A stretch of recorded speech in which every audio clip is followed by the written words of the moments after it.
guys, yung dalawang Bini, di ba? Yung si Bini, o Juni, nakalimutan ko yun. Is na di ba sila is nahack yung nila, mga account. Pero nabalik na sila, guys. Nakita ko sa mga fans ng Bini. Isa na ako dun. Kami ng pinsan ko. Nagsustok ako, ganyan. At kay Binimika, guys. Diba? Ang ganda talaga ni Binimika. Sino gusto ka Binimika?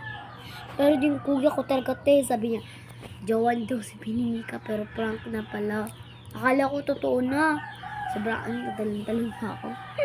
Saan kanina pa ako nag-charge dito. Hindi pa na po na. Saan?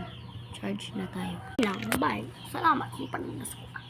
Guys, yung sinabi ko kanina yung ko, last na yun, is Bisaya yun. Nakala ko Tagalog, te. Usla mo.